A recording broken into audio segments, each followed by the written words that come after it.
All right, you are now tuned in to the Rotated Views podcast. I am your host, Jimmy Lee Velez. I am here with Gabe, Heck, Manny, and special guest, Uncle Dave. Thanks for having me here, guys. Absolutely. We also have Goose in the building, but he's acting as a host at this point because we are inside the Riverside Barber Shop. Thank you for opening up your doors, bud. The Fastlane Part 2. In this episode, we have special guest and race car expert / enthusiast David Cuevas, father of David Cuevas Jr., who we featured on episode 62. In this episode, we discussed the race car industry, sponsorship, major racing influences, the current state of cars / racing, modifying cars, queue building, street racing, and much more. We wrapped the episode up with quotes from Jeff Gordon and Ayrton Senna. All right, if you're new, thank you for joining us. Don't forget to download and subscribe. We drop a new episode every Tuesday morning for your listening pleasure. We kick things off with a definition from dictionary.com, and appropriately so, racing car. Defined as a car used for racing, a specialty designed and modified or stock car. We'll have Uncle Dave explain a lot of that stuff. But before we get started, Uncle D, brief bio. Tell us a little bit about yourself and how you got started in racing. Well, I've been doing it for a while. Ever since I was a little guy, I always had the urge of going fast or seeing things go fast. And pretty much it's still with me 50 years later. That's what I'm doing. I like building them. I like watching them run. And I like bragging about them. So you're obviously 50, but how long have you actually been in the race car industry? I know you have a trophy case. One was like your first trophy. So how long from your first start, or did you start off in racing, or were you like in showcasing your cars? The first time I really hopped in a fast car, I guess I was about maybe 6 or 7 years old. A gentleman by the name of Nelson Lopez used to pick us up, take us to church. He had like a 66 GTO. Nice. And they would put me in the back seat. My brother Hector would go in the front seat. And this guy would like smother it all up with arm roll. and I think he did it on purpose. And then every time he'd take off, I'd go sideways and they'd be cracking up. But that's how we got to church, and I used to love it. And I was hooked. Models, building car models and stuff like that. Wow. Stuff to keep it in, it was good stuff. My brother, I kind of shirt-tailed him a little bit and followed him a lot, so he was always in the cars. So it was always cool. Yeah, so I know you have can you tell us what kind of car you have, what kind of car you raced in the past, and kind of how did you get trophies, basically? Okay, well, I started... my first car was given to me by my brother Hector. It was a 1977 Camaro. It was a 4-speed car. Loved it. Did a lot of street racing with it. Unfortunately, got in trouble a lot with it also. And then life took over. I met Tammy, the one of my dreams, and we had a kid and had to sell it. Wow. And wound up picking up a 1973 Mazda RX-3 station wagon. Wow. Family man. He went right for it. Yeah. With a little rotary engine, I figured I couldn't get in trouble with that. And, man, that was one of the worst cars I ever got. But it was good, and started a family. That's awesome. So what about your current cars in your garages? Yes, that is plural at this point. What do you got going on? Well, we have several cars. Our little pride and joy of the family that you guys have shared with us at the racetrack is the 1972 Datsun with a Mitsubishi 2.6 turbo engine in it.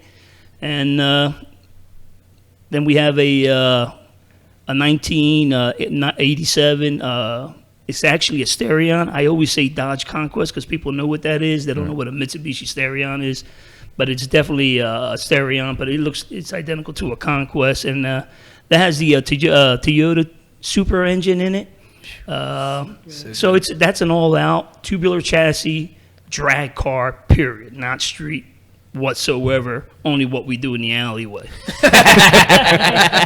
Hence the name Alley Racing. Yeah. That's how that was born. Doing some nice hole shots with a little bit of water behind the tires and all, and waking up the neighbors.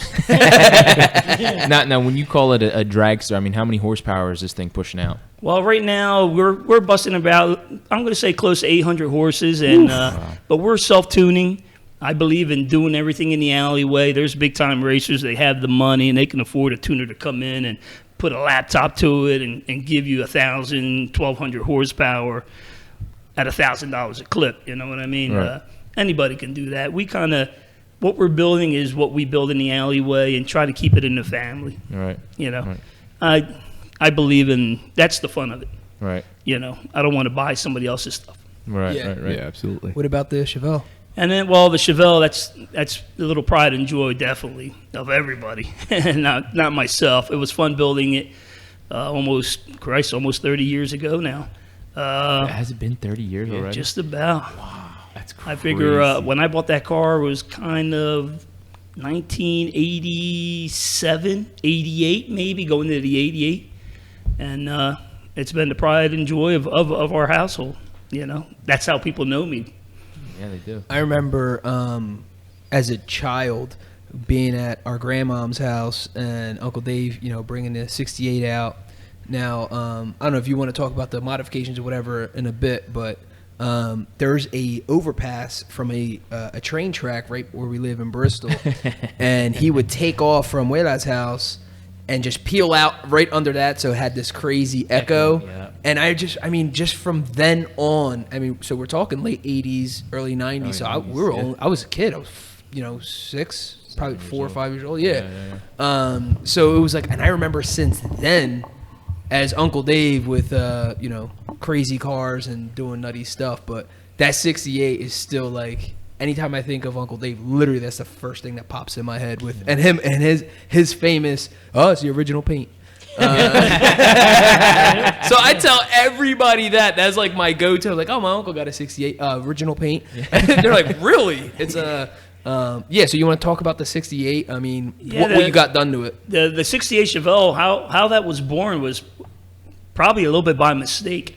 I actually had a 1966 Nova in my backyard that I had plans to soup it up and make it into a pro street. A pro street is categorized as a totally modified street car. Big tires, carburetors coming out of the hood, optional, blowers, nitrous, whatever, roll cages.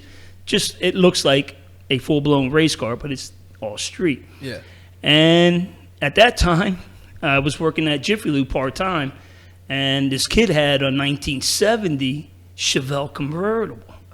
And he had these big tires in the back, and it was all slammed down in the front, and it wasn't all that, but it was different. Yeah. And then I just got that convertible bug, and I'm like, man, I got to get me one. And, back in the 80s, you can go to a 7-Eleven. It wasn't Wawa's then. It was a 7-Eleven, get a trade-in time. And sure enough, that's what I did. I saw that 68 in Delran, New Jersey, and I shot over there, and I picked it up. Nice. That's hilarious. Wow. So, And the rest is, what did I want to do with it? right. So I started building it. I didn't have a garage back then. I just had this little tree in the back that would give me shade in the summertime, and I had a shed, and I kind of put the whole car together in the shed as far as the motor, the rears, and stuff like that. And then it got to the point where, okay, I'm almost there. Now I need to get it painted. But at that point, I says, I can't just throw it in the back. So that's when I had a garage built. So it kind of all came together around, I'm going to say 91 maybe. And had it painted. Steve's Auto Body in Tellytown. He's retired right now, but him and his wife did all the work in that as far as the body and all that. And the garage got built by a neighbor of mine. And when it all came together, it was awesome. Car was in the garage, I'm set, and then just from there, the rest is history. Just wanted something bad on the street. And like you said, we have all these overpasses, so that was just one street I would come down to make noise. Right. But if you bob and weave through Bristol, there's a lot of overpasses. So I used to love that with the top down. It was like, it's a sound that it stays with you forever.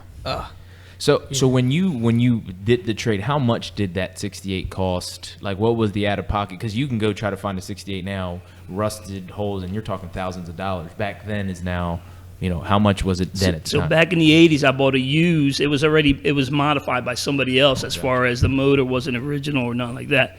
So I bought it came out to almost $1,900. Wow.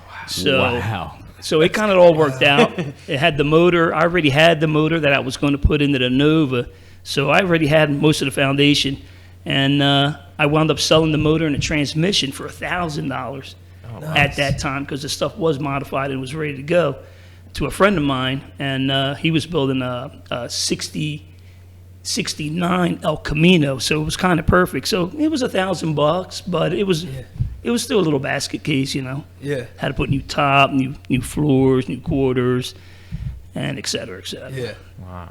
$1,900. That's crazy. There's something about old cars, and you just sit in them. They have like that smell. Yeah. That's as a you know, my dad had a '69 Chevelle. Most of the time, it's called mole. Yeah, probably. But there is something about even the engine. Like when one passes by, the exhaust, fumes, the like you fumes, smelling that, you could just tell. That It was like, rich that's a muscle car or whatever. That's a classic car that just passed by. Yeah, that's why we have emissions today. Yeah, exactly. Because we were literally, as he's raising hell in Bristol, revving his engine, literally killing people with the fumes. I was controlling the mosquitoes. All right, so we talk about racing. Can you talk about more of, you're in a more of a controlled environment? I know a lot of times people say racing. You did mention street racing. But when you are talking about racing, we're not talking about NASCAR. We're talking about drag strip racing. You want to talk about a little bit how you got into that? Is it because you got so many tickets, street racing, or you just went? Well, basically, a good friend of mine, his name is Bernie Brown. I met him about 30 years ago, and he was kind of a bracket racer. And as I was building the Chevelle, I kind of met him and talked to him, and he wound up being kind of like a mentor and showed me how to do certain things, and eventually he showed me how to build cars, the whole 9 yards. But he always kept it at the track. Yeah. And as my son Dave was growing up, it was a safer environment. Yeah. You just don't go to the racetrack and think you're going to hop in your car and jet down a quarter mile. They have rules, regulations. Your car's got to be certified if you're running them top speeds and stuff like that. But the main reason was safety. Yeah. Up the street. Do you remember your first time going down? Yeah. I actually, with Bernie Brown, we did a whole weekend at Super Chevy, Maple Grove, Pennsylvania. Nice. And that became like a family thing, and it was it. I was hooked. Actually, the first time I went was me, my dad, Hector Sr., and a good friend of mine, Bob. He was a neighbor of mine, Bob Griffin, here in Bristol Borough. And we just had a great time, just the fact that, my dad walking behind me, and it was like a cool situation, cool. Yeah. We cooked out, we did everything there. And, I had a couple beers. Dad don't drink. What was it going up to, like the first time heading up to the starting line and the trees lit up? Were you nervous? Were you like, oh man, when do I go? What was the range of thoughts you had? Yeah, whoever says they don't get like little butterflies, they're lying to you. Yeah. Everybody gets a little nervous. You can be doing it for a long time, and depending what kind of race it is, you're going to get nervous about it, But when you're bracket racing, what we're doing is more for the love. There's not much money involved and stuff like that. It can cost me today to go to the racetrack and take one of my cars. It'll probably cost me about between $500 to $600. Wow. And that's tickets, the fee to get in. You got to eat. We're there for a whole weekend. Like right now, we have big events, and I go like for 2 or 3 days. I went to Florida last year. You can a couple thousand. Yeah. So I don't win that back. It's just something that we do. It's fun. As a hobby, and that's what we want to do. Right. So For the love of it. And then, but you also have competition around you in our area that, there is that bragging rights kind of thing. yeah, well, that's whoever does it and says that they don't do it for the competition Absolutely. is lying. Yeah. Well, that's You're what not it is. competing you might lying. be competing against yourself, but there's nothing better than beating your old mate or whatever. You guys been talking trash. You know what he has under his hood. He knows what you have under your hood, and pound for pound, who's the best? That's smack talking. Yeah, that's what it is. It's not about it's the competition. It's more so on your timing, on how fast you get down the track, but it's really the competition. It's what gets you like going. Like doesn't matter how like fast you get down there or whatever. It's like you blew your neighbor down. That's it. You could talk about that forever, and there's no rematch. Yeah, well, there always could be a rematch. He can start running the same stuff you're running. But my goal is always to stay a little above everybody, and it's worked out. I'm not scared to try anything out. I went from V8 Chevy V8s to 4 cylinders, from rotaries to now we're running a 6-cylinder. So yeah, I'm not shy. Whatever works, and that's the trend. I'm not scared.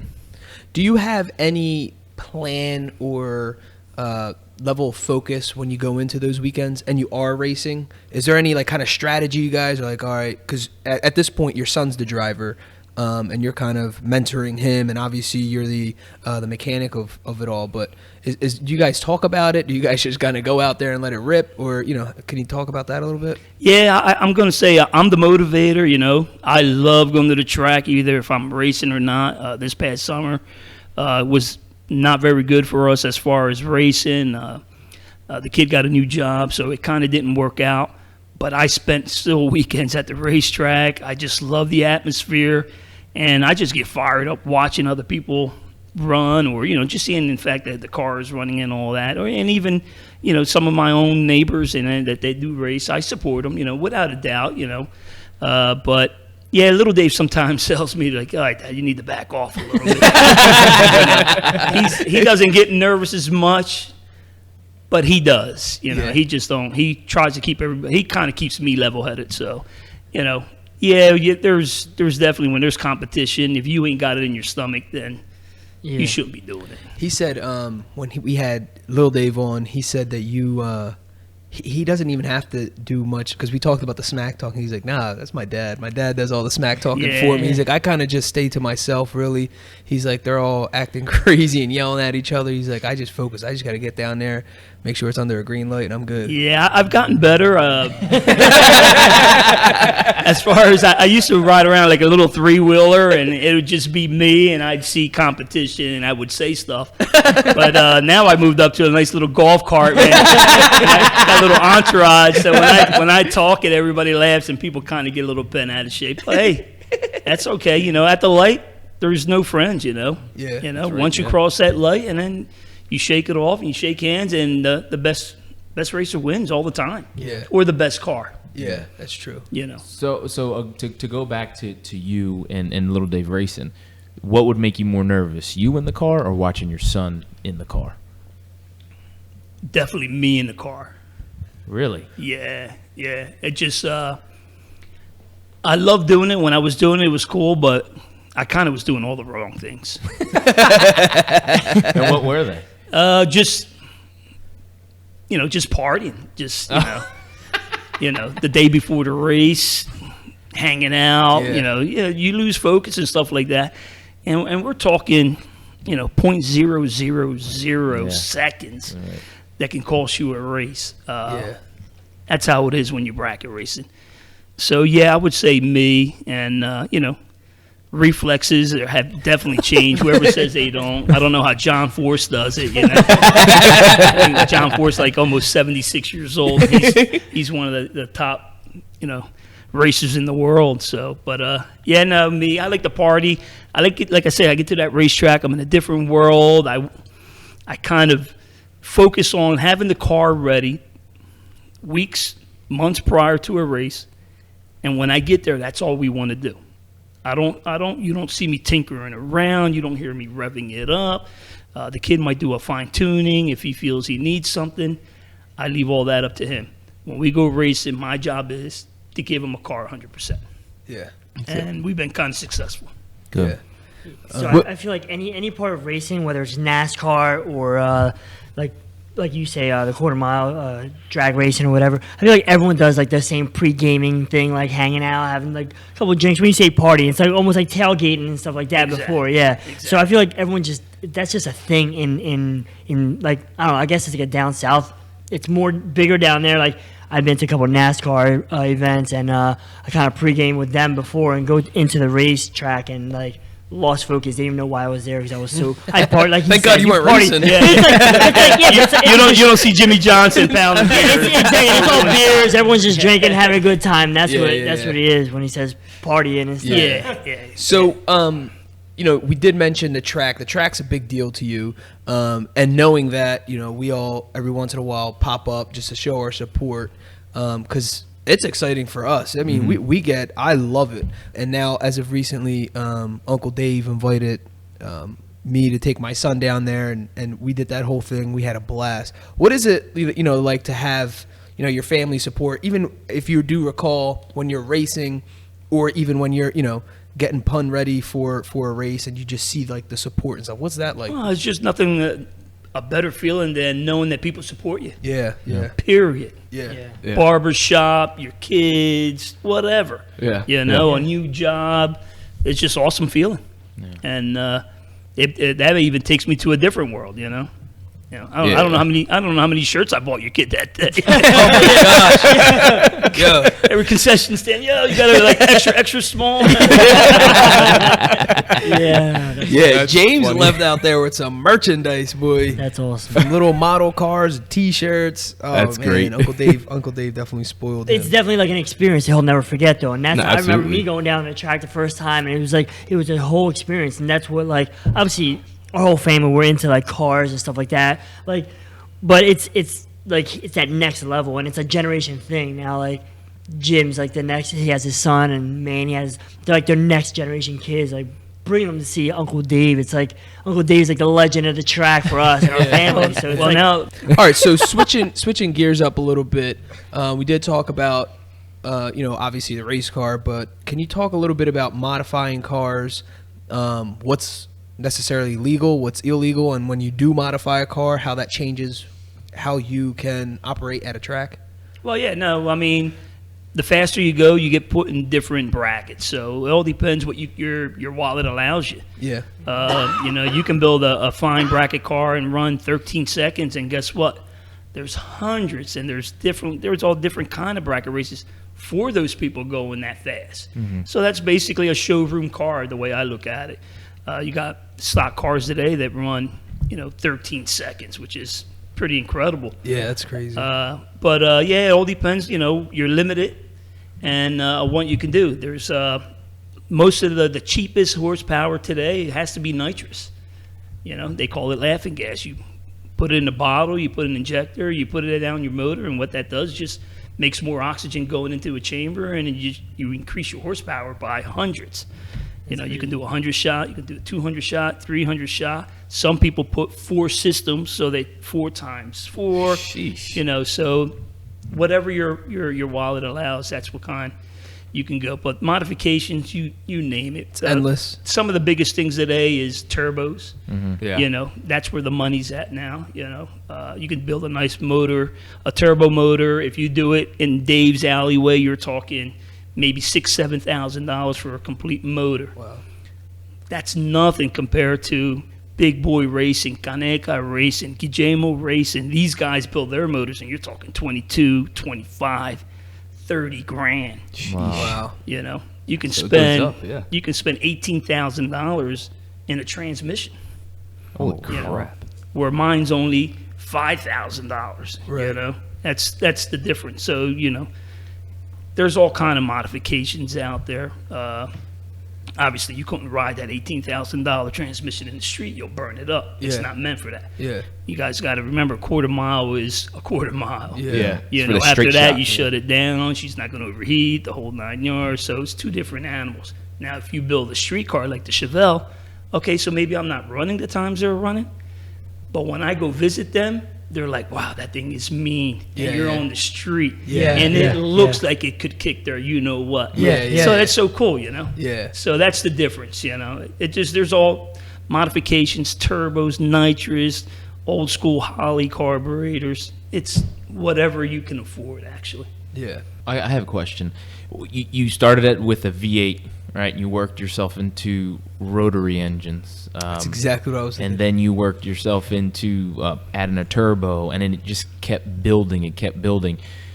why did it keep going that way? I mean, to the point where you had a Datsun that was kind of a perennial powerhouse when it went to the track. I mean, when you went, you expected to win, and people were like, man, Dave's here, essentially. And then you were like, I guess you got bored with it and then jumped to something different. What keeps you moving and progressing and evolving? Well, that might be maybe not the key word, boredom, but after you do something for a while and you kind of conquer it, you're like, okay, what's next? Right. Yeah. And then you go and, like, for me, myself, I hang out with these guys that do race.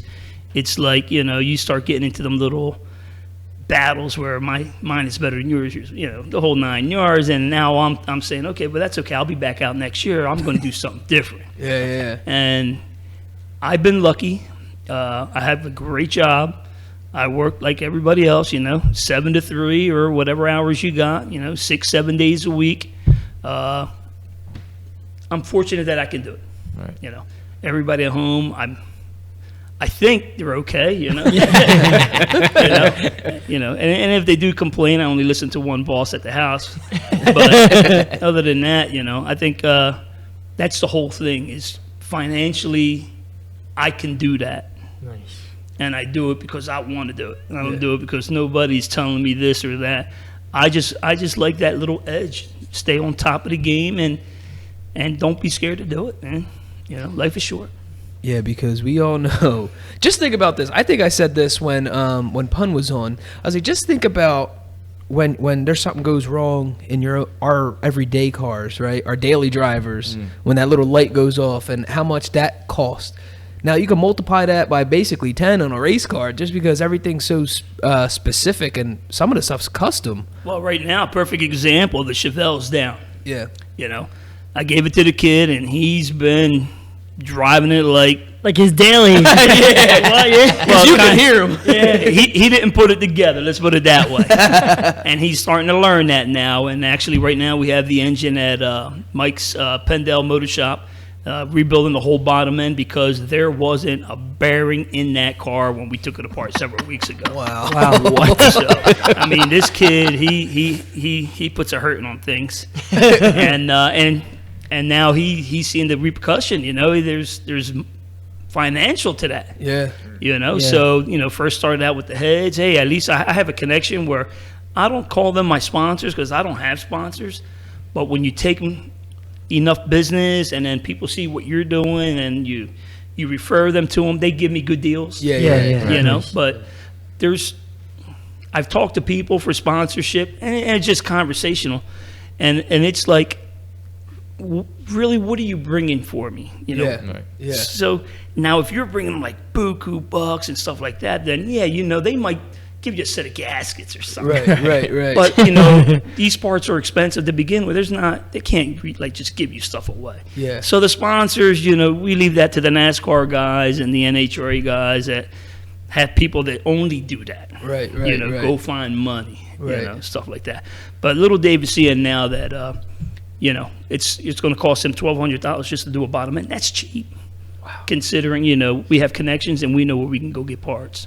Yeah. Wow. So you said there's only certain things that you do and there's certain things that you stay away from when you're working on the car. For example, doing the bottom end of an engine. Do you stay away from that kind of stuff? No. It's just certain stuff that it's out of my league. Yeah. So right now he tore the block so bad it has to be machined.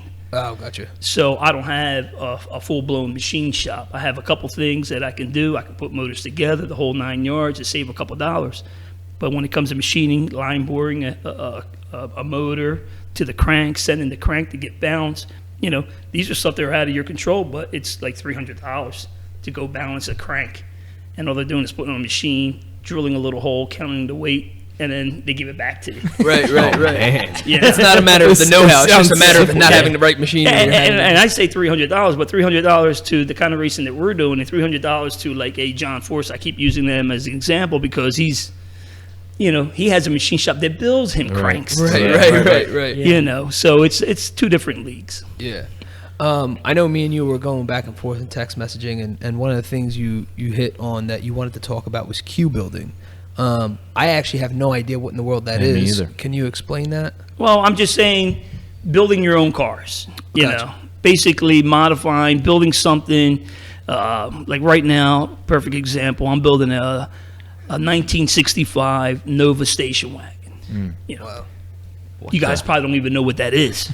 You know, it's just an oddball. But my brother Hector has a 63 Nova sedan, and then our friend Tony Ford here, another local in Bristol, he has one.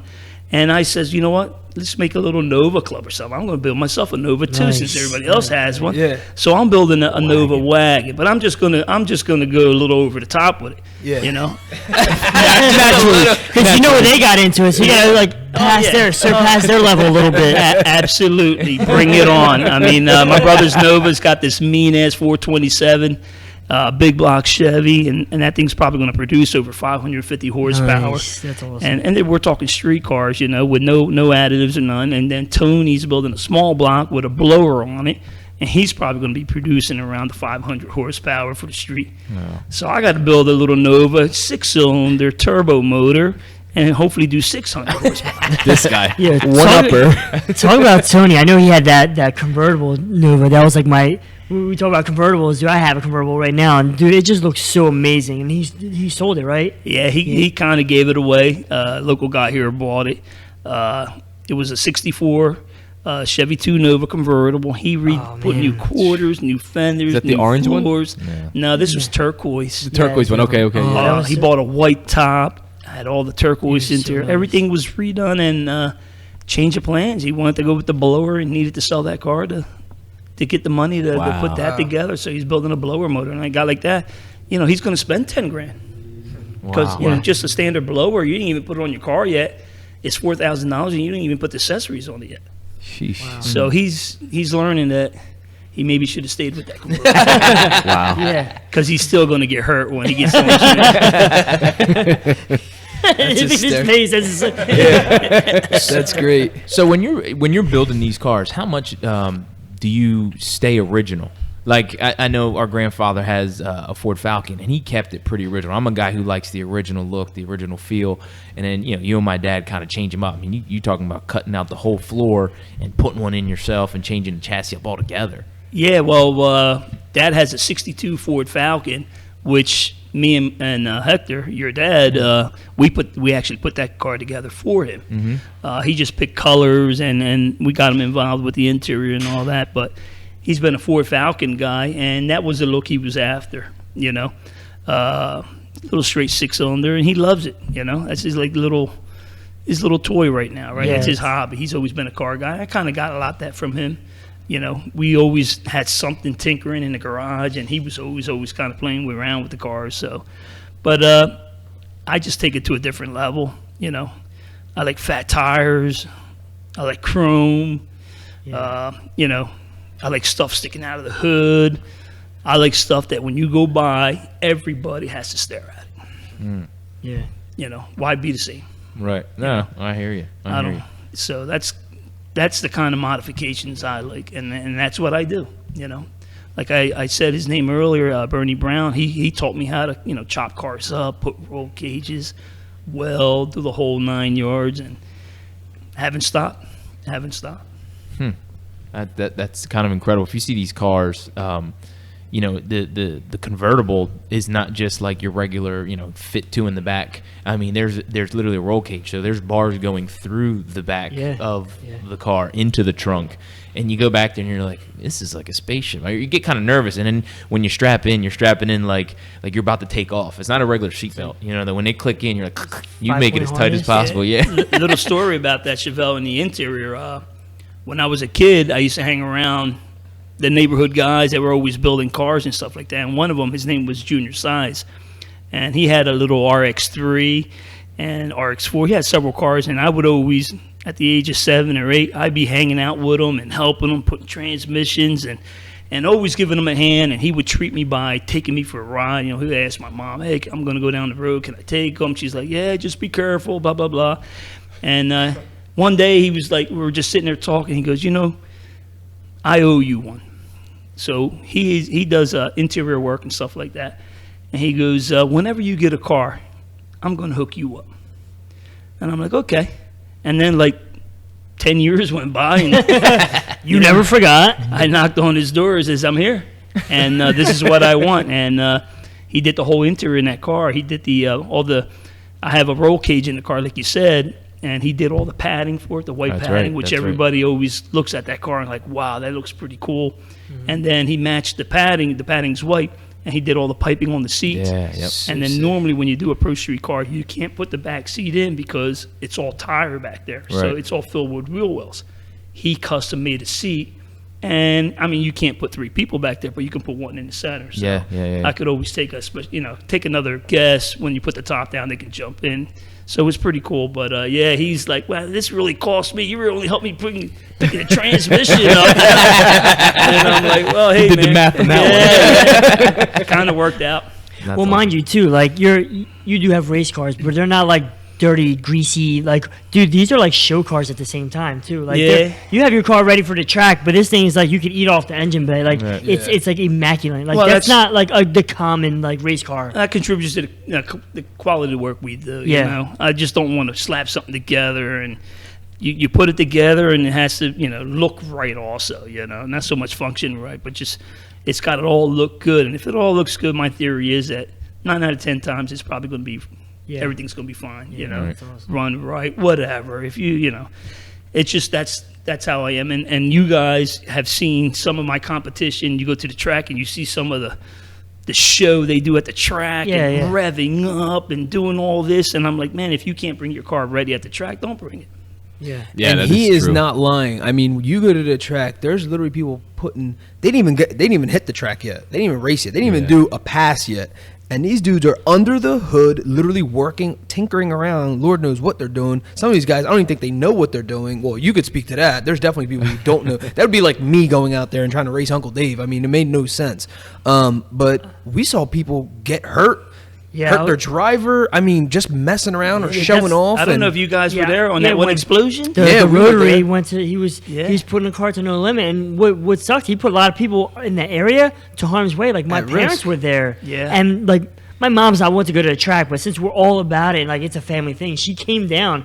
And Yeah, it was the first yes, year your and- dad and your mom went. Yes, They and were that, supposed to go honestly- to Columbus. Yeah, And and they ended after up that- going to that- the track. Yeah, we Yeah, ended up going to Echo, New Jersey. this from guy Columbus. was revving hit the rotary. Rotary doesn't really have the RPMs, doesn't read, like there's no limit to him. Right. And this guy just blew the motor, and metal chunks were going through, like shooting in the air. Shards were flying Like everywhere. ripping through tents, and like actually the one guy, what do you got, like staples in his Well, arm? the like, guy that was revving the car, they wound up taking him in the ambulance. They shut the track down because there wasn't a spare ambulance because they always have to have one at the end of the track. They had to use him to go take him to the hospital. Yeah, the rotary engines, they're kind of real balanced motor, and there's certain things that you have to do. And some of these guys that think they can hang, with the big boys and all that, they build stuff and they don't know the tricks of the trade. And all it was as simple as welding the tabs on the flywheel. There's a ring for the starter engages. Well, they're just pressed on from factory.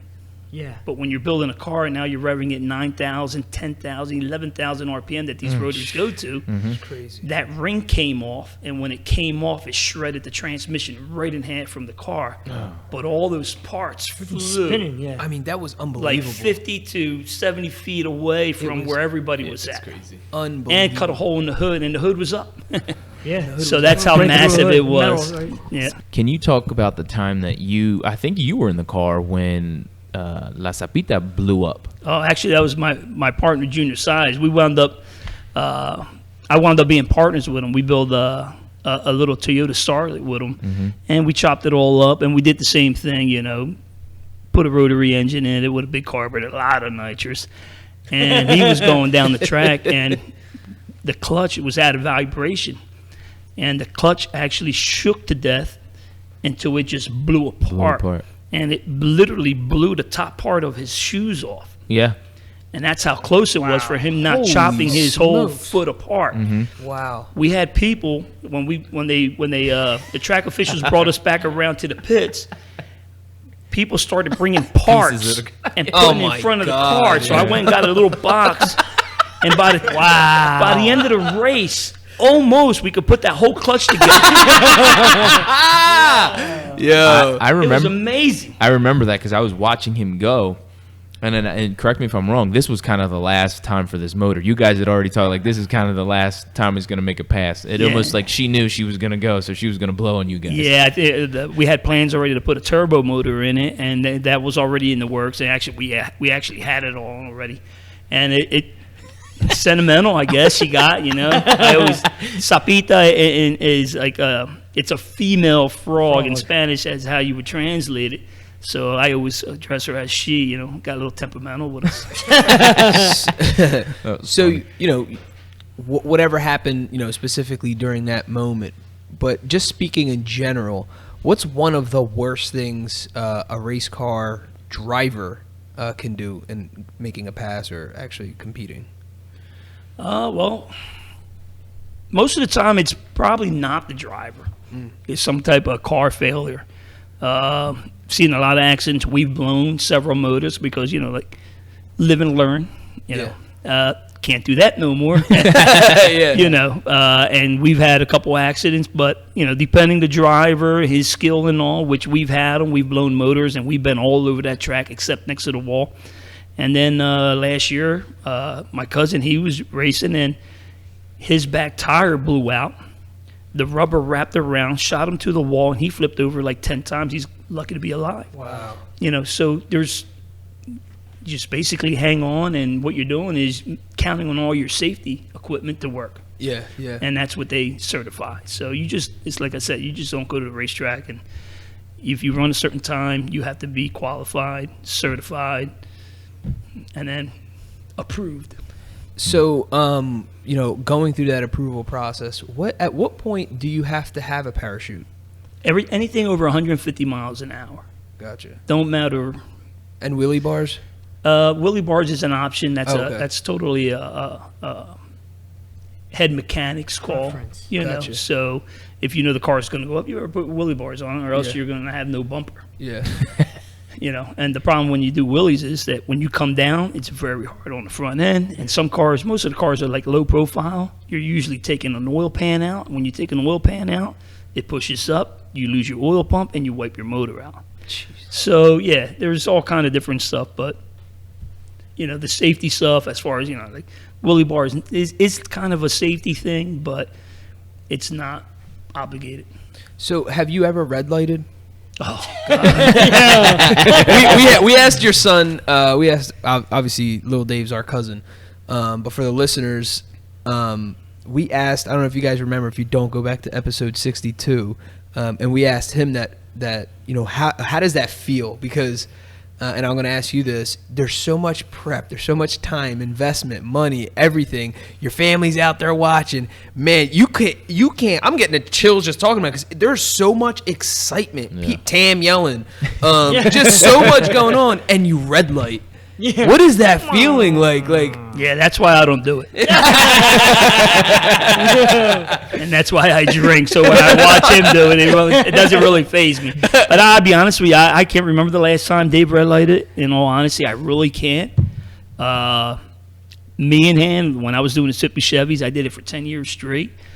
I think 80% of the time I lost by red lighting. Wow. Just anxious? Just excited? Just because the competition is, these guys are doing it for a living, and then you want to try to compete, and you got your peoples there, and you think you got it, and the little light says no.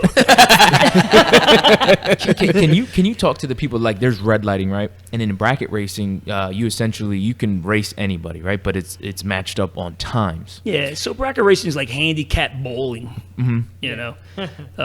Basically, you have a 10-second car. I have a 11-second car. I'm going to take off a second before you, but at the end of the finish line, we should be crossing together. Mm-hmm. And how that happens is the reaction that you take off on the light. Mm-hmm. So the better you react, which 0.000 being a perfect light, that's if you do the math, say you can cut a great light. You can cut a 0.010 light, and I can cut a 0.005 light, and we both run our times that we wrote on the window, and I beat you by 0.005 of a second. All right. Wow. That's how it is. So when people are red lighting, they're only red lighting because they just want to get the edge. All right. So can you explain to the people who don't know, writing the numbers, your times on the windows, what that signifies and why it's placed there? Well, number one, the track obligates you to do that so they know what category you're in. You are writing a time that you know your car can do, can't do, or you want to psych somebody out, whatever. I never got that theory, but a lot of people do it, and essentially what your car can do. Gotcha. So if your car runs 10 flat, you can write 10 flat and cut good lights, and you're never letting off that pedal. You're running all the way straight through the line. But your car can run 950s and sign up for a 10-second class, but you can't run no faster than 10 seconds. Mm-hmm. And then you save a little bit. But the problem with that is you save it, and if the other guy doesn't, you can always break out. Breaking out means you run faster than what you wrote.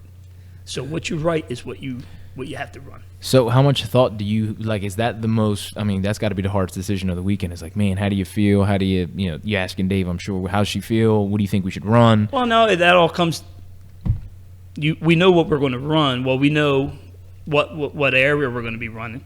But, like, say, the weather can determine how you're going to run. Turbo cars love cold weather.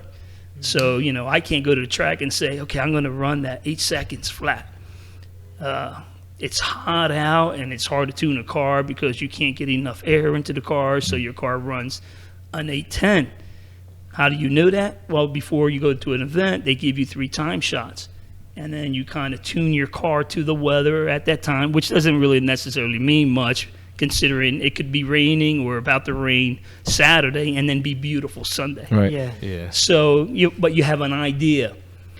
First round, that's normally when I drink a lot of beer because I get nervous, and then, I'm kind of pacing around, and that's what once you know with that first round, you know what your car is going to run, then you kind of can categorize where you're going to be at, and that's the time you write on the window. Okay. Yeah, because I've seen, guys just hauling down the track, and then you see them right at the end pumping brakes. Yeah. Just because like you said, if you pass that number that you wrote, like if you go faster than the number you wrote on your window, you're disqualified? Correct. Right. So you have to stay within that, or... Right. So, I mean, bracket racing, a lot of people, most of the people that don't like it are people that just probably don't have a car. The reason I said it is because you can only build what you can afford. And what's cool is the tracks, they'll categorize. So, okay, 10 seconds, you guys are going to run 10 seconds to 13 seconds. And then you're going to run, the other class might be 8 seconds to 10 seconds. So they try to keep you close to your cars because there ain't nothing worse. And losing a race and your car runs 720s all day long at 187, 190 miles an hour, and the little 10-second car beats you because of the handicap. So they kind of, the tracks, they do a good job today in keeping everybody honest and trying to keep them close. But basically, not everybody can have a 715 car, 720, 7 seconds, 6 seconds. You got the big boys now. There was an event a couple of weeks ago in Orlando, Florida.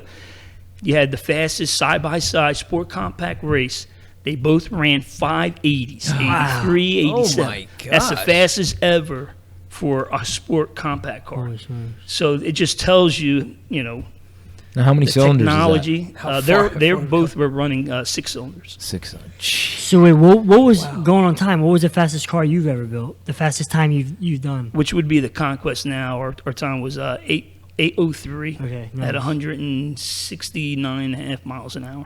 So put it into perspective for people. What do dragsters run? So a John Forrest or those dragsters that you see with the big blowers, what do they run? Well, I mean, up to several years ago, they kind of shortened the track to 1,000 feet now, 1320 being a full-blown quarter mile because they're going so fast now they can't stop. Oh, wow. So they're racing in tracks that have been built for 20, 30 years. Well, the tracks don't get any longer. But the cars are getting faster. The cars are getting faster. And Englishtown is witness to that where one of the Coletta boys passed away because he couldn't stop at the wall and kind that was a couple years ago, right? I'm going to say already about 5-6 years already. I remember that. And ever since then, they kind of toned it down. But you're talking like 4.8 seconds, thousand, you know, In a quarter mile. in a quarter mile. I remember seeing like those jet cars. They're like insane. And, well, even jet cars. and they're only like 5 something. yeah, right? and they have nothing on the. That's what I'm saying. To on the see a top 4 roller. second, yo, Yeah. that's insane. Yeah, you can't see them go by. The vibration literally just your eyes can't focus. Yeah. Yeah, Oh my they're unreal, God. and they're loud. Like, Yeah, when you they're see a stupid loud. side by side, 10,000 plus horsepower, and now you got 2 cars, 20,000. It sound. Oh It's my amazing. gosh, it's All you hear is amazing. all you hear is just like whistling and screaming. That's it. Like with the motors. Like Yeah, that's it. yeah, they come and go, and you don't even Yeah. see them if you're, you know, Wow. So you BSing with your neighbor. So you mentioned, technology. Obviously, we're all alive, and we all witness. It doesn't matter what industry you're in, technology changed everything, right? So, and it will continue to change how we operate and do, including racing. So, is there anything that's different from drag car racing from when you first started to versus now? Oh yeah, I mean even in the NHRA today, you had your class was a super stock. Well, now they're going fuel injection because there's not a car built today with a carburetor. Right. Right. Not that I know of anyway. So now they put in several years ago fuel injection. So now they have to run fuel injection, and they had to learn that. Wow. You know, so the laptop. It's just everything's about the laptop anymore at the racetrack. You don't even today. You watch these little these shows on TV and these reality shows, and they're all carrying laptops. Yeah. So basically, a race car driver today, other than if he tunes it himself, he's just in for the ride. Yeah. That car's already being told what to do. Yeah. Kind of like ours. Like right now, the only thing is that Dave is the one telling it what he wants to do. Right. But you go to the racetrack today, you got these guys that they fly them in. And I'll say Puerto Rico, for example, is the smallest island with the fastest rotaries in the world. Wow. Competing with pack racing from Australia, which they thought they had them. And here's this little island that has some of the baddest cars in the world. Right now, we have a 6-cylinder in Puerto Rico. It's called Gasolina. He was the fastest car in the world, 6-cylinder, to Jay-Z. There's this guy, Canoe Racing, from Dubai, that owns the biggest Toyota dealership in the world. And he's competing with him. Wow. It just goes to show you, these guys, and they got the money. But the problem is, he's contracting the best. And the best is this little team from Texas that are building this guy's car from Dubai because he went to school in Texas, made some friends, and now he's got the money. He got them all together, and they got probably one of he does have the fastest super in the world now. And I think that's running, it's 5.7. Crazy. 5.73. I'm going to say 3. And Gasolina is running 5.737. Wow. That's the difference. 300 thousandths of a second is why he's got the record. Wow. Not even a blink, yeah. Like, Well, It's barely a nose, yeah. right? I just say Dubai, Puerto Rico. well, yeah, right. yeah. Yeah, it's incredible. Absolutely. let's weigh here Yeah. the difference. Right. Puerto Rico's struggling right now, and Dubai just keeps building houses on the ocean. Making land. They keep making land. Okay, well, yeah, Making something like islands. that. Yeah. Hotels. So, you mentioned the television shows. Do you watch them? I know Punt, when he was on, he started laughing. He's like, "Nah, man, that's my dad. That's my dad. He loves them things. He records them." Actually, I was watching before I came on the show. Yeah, that's awesome. I left Yvonne and Brian finishing the episode, and I had to get going. So what's your take on them, and are they really portraying what we call the real deal? Yes, they strap in, they go down asphalt streets, and they do what they're saying they're doing. Like I just said, I actually watched an episode before coming here, and the one episode I saw, they were racing this team from Memphis, and the guy hit a car on the side of the road. Oh, And they put the car there because there was a tree next to it, and it was like a buffer. Oh, wow. Not thinking they were going to use it, and thank God it was there, or else he would have wrapped himself around the tree. Even with all the safety he had on, helmet, They have a Heinz now that keeps your neck without, so you don't ruin your neck, your spinal cord, the whole 9 yards. When they took the helmet off, the dude was gushing blood all over. So yeah, it's kind of real. Yeah. I mean, the breaking balls, the fighting, and all that. You need a little TV to go with it. I Yeah, guess. yeah. But the written the part. cars are real. You can go to local tracks and see these guys race, Yeah. and the numbers at the end of the track say what they do. Now, some of these shows, one in particular, obviously, it's the title of the show. The question I want to ask you is, would you do this? So the title of the show is called Pinks. And for anyone that doesn't understand what that means, obviously, when you own the car, you get the pink slip. You're the owner of this. You don't owe anybody any money. And these guys are literally racing for ownership of their competitor. And the thought of that just turned my stomach, just saying it. I don't understand how these guys do this, but some of these guys, I saw a race where it was two sons racing against each other. The oldest son had an out with the dad, and the youngest son was him and the dad were still partners. He was racing his dad's like Camaro or something versus like I saw that episode. Yeah, it's still rated as the number one most watched Pink's episode or whatever it was to date. It has 100 million views or something crazy. Well, the guy lost his dad's pride and joy. There was like a car he had since he was like a teenager or something like that, and boom, it's no longer his. I mean, what is your take on that? Would you ever do that? Have you ever done that? Hell no. I don't care if my car's only worth $1,000. No way. I mean, I don't have the cojones to do something like that. You work hard for what you got. These guys, I don't know. Some of them shows could be a little, Rigged. it could be set up already. But, yeah, I mean, that was one of the first reality TV shows. And, sounds weird, but I kind of get into stuff like that. Just watching these people just race the little things they have and losing it at a blink of an eye. Because it's real. It can happen. And supposedly they were legit shows, and the Pinks were happening, Yeah. But, we were talking. I was watching a little bit today, and Big Chief and Daddy Dave, they're two known not actors, but guys that have parts in the show.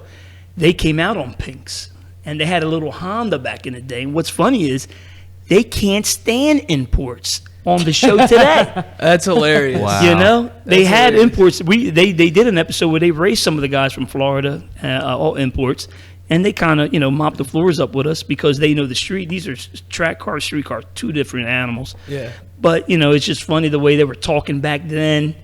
Oh, Honda this, Honda that. Now on the show, they're like, oh, we can't stand imports. If you don't have 632 cubic inches of motor, you don't have nothing. Well, guess what? I don't have money to buy 632 cubic inches of motor because you're looking.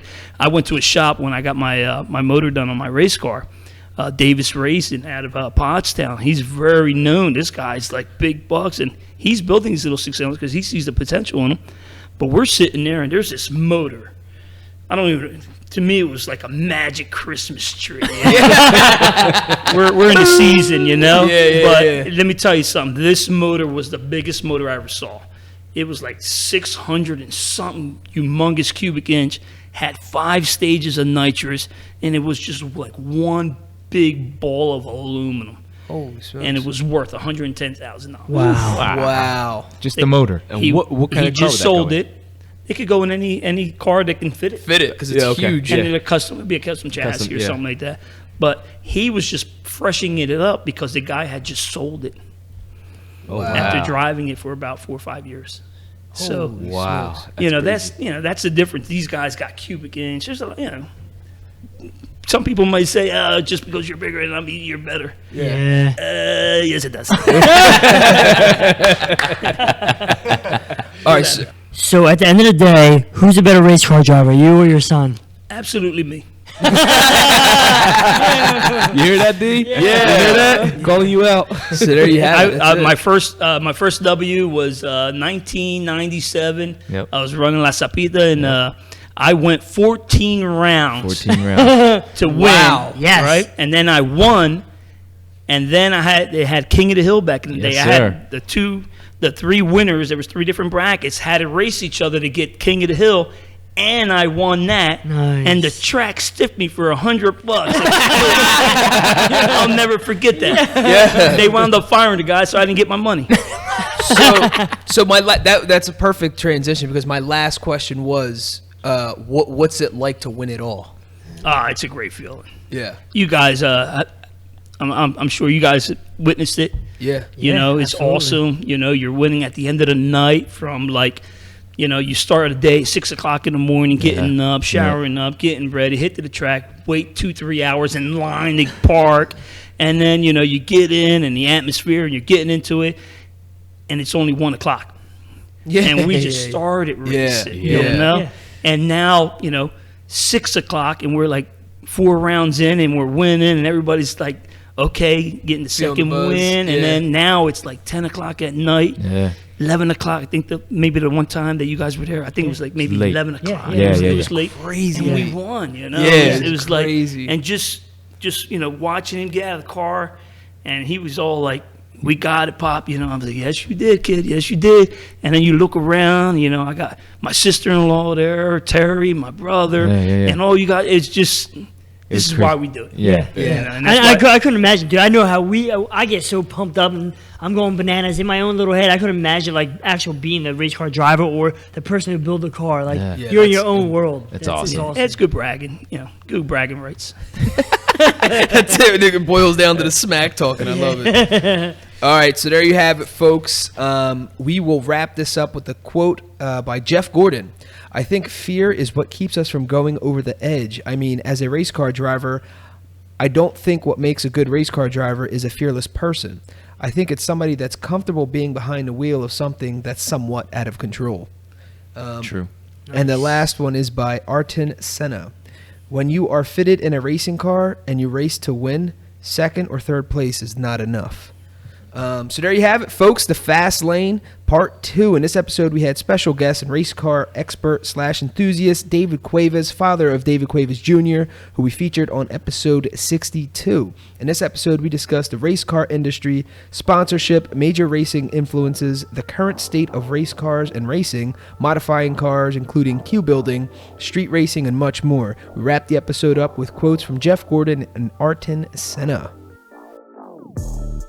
Awesome. Guys, thanks again for joining us. The Rotated Views podcast was produced for self-development purposes. Huge shout out to our sponsors. This episode is brought to you by the Blessed Lifestyle brand. That is BL3SSED.com. Also sponsored by The Motivation Files Unleashed. This motivational mixtape will be your fuel for success. Available on all platforms. Guys, don't forget to visit the website, JimmyLeeVelez.com. Follow us on Facebook and Instagram at Rotated Views. If you have any inquiries or questions, email us at info@JimmyLeeVelez.com. On behalf of myself and the rest of the crew, we wish you massive success. Stay blessed.